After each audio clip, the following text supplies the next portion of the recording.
Salam Jeda 3 menit. Saudara-saudariku, hari ini 29 Juni kita merayakan Hari Raya Santo Petrus dan Paulus Rasul. Dalam Injil Matius 16 ayat 13 sampai dengan 19 dikisahkan tentang pengakuan Simon Petrus pada identitas ilahi Yesus sebagai Mesias Anak Allah yang hidup. Di atas iman Simon Petrus inilah Yesus mendirikan gerejanya dan memberikan kunci surga yang diperlukannya. Santo Petrus dan Paulus adalah dua rasul istimewa yang dimiliki gereja. Namun mereka memiliki perbedaan sangat mencolok. Pertama, asal-usulnya. Petrus berasal dari Galilea, desa nelayan, dan warga negara Yahudi. Sedangkan Paulus berasal dari Tarsus, Turki Timur sekarang, dan warga negara Romawi, metropolit. Kedua, pekerjaannya. Petrus sebagai penjala ikan, seorang nelayan yang mencari nafkahnya di air. Sedangkan Paulus sebagai pembuat kemah yang mencari nafkahnya di darat. Ketiga, pendidikannya.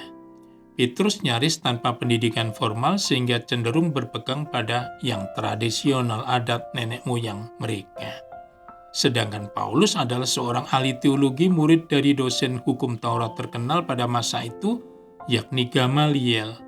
Maka Paulus menjadi pribadi yang sangat terbuka dan progresif terhadap perkembangan pemahaman yang baru. Keempat, karakternya. Petrus adalah orang yang spontan dan ceplas-ceplos, omong dulu baru dipikir. Sedangkan Paulus adalah orang yang disiplin, penuh perhitungan, berpikir dulu, baru omong secara logis, disertai dengan argumentasi kuat yang kerap kali tak terbantahkan. Kelima, panggilannya. Petrus dipanggil dengan cara biasa di pantai Galilea saat Yesus masih hidup di dunia. Sedangkan Paulus dipanggil dalam suatu pengalaman luar biasa di Damsyik. Yesus Kristus yang bangkit menjatuhkan Paulus dari kudanya dengan cahaya yang tajam yang bersabda dan membutakan matanya. Keenam, jangkauan kerasulannya. Petrus adalah rasul untuk bangsa Yahudi. Setelah di Yerusalem, dia bertahta di Roma. Sedangkan Paulus adalah rasul untuk bangsa-bangsa non-Yahudi. Setelah di Antiokhia, dia terus-menerus mengadakan perjalanan kerasulan keliling dunia.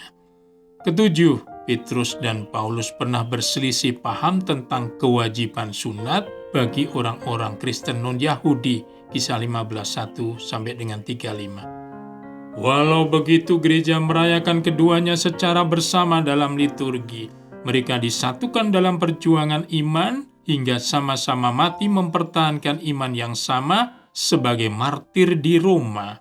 Dengan menyatukan keduanya dalam perayaan liturgi, Bunda Gereja Kudus ingin menunjukkan bahwa perbedaan, apalagi cuma perselisihan pendapat, bukanlah alasan perpecahan, melainkan justru alasan untuk saling melengkapi. Adanya perbedaan justru menjadi bukti bahwa tidak ada manusia yang sempurna. Santo Petrus dan Paulus, doakanlah kami. Berkat Tuhan dan salam jeda 3 menit.